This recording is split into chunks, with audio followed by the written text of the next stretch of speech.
अरे उठ ए पगली उठबे। अरे तू भगवान का पारे में रात में कब उठबे? चल उठ। का हो हम नहीं उठब। जब तोरे शाम सुतनी तब तोरे काहे लगे कचर पचर करे आ जाला। अरे तो तू तभी तक के कमावा करी। जाओ मैडम जी से करवाला जी घर में बन के सब बैठल बा। अरे तो तय का करबी? एक बात कान खोल के साफ साफ सुन ला, हम घर के एको काम नहीं करब। तनी ले ला ए रानी कोरा के मजा हो, कोरा के मजा हो। हमर पहलंग पे ओहलंग तू खड़ा राजा हो, हमर पहलंग पे ओहलंग तू खड़ा राजा हो। टूटल बाटे कोमरिया बुझा राजा हो। आज के नया ही चलल फैशन बा, जवन पहिरले होई बोलई कैसन बा।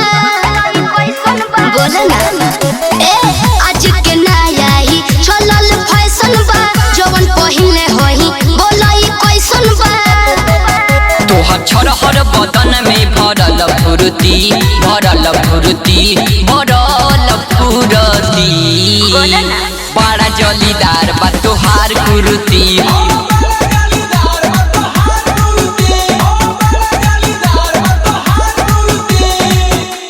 नाचे न देता रे हम का बताए, ए बारात मालिक जी हम क्या बचाए। अब देखिए ना कैसे कर रहा है। नाचे न देता रे हम का बताए, ए बारात मालिक जी हम क्या बचाए। सब लगा है होला ये जता का नचनिया क्या ये लइके का जनी है। ऐसा नहीं हो सुनो सहारा बाराती पियले बाड़े बिना छेड़ले ना मन है।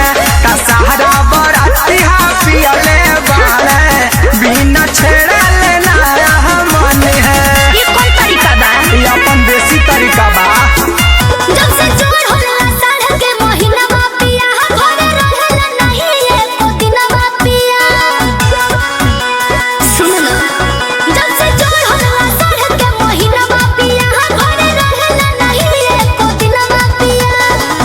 मार दी घाम खाड़े खाड़े तू मुरझाई जइबा।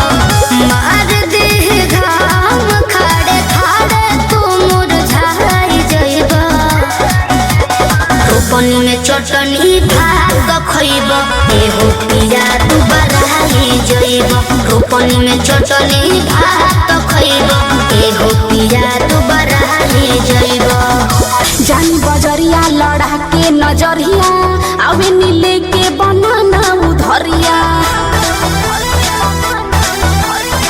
जान बजरिया लड़ा के नजरिया आवे नीले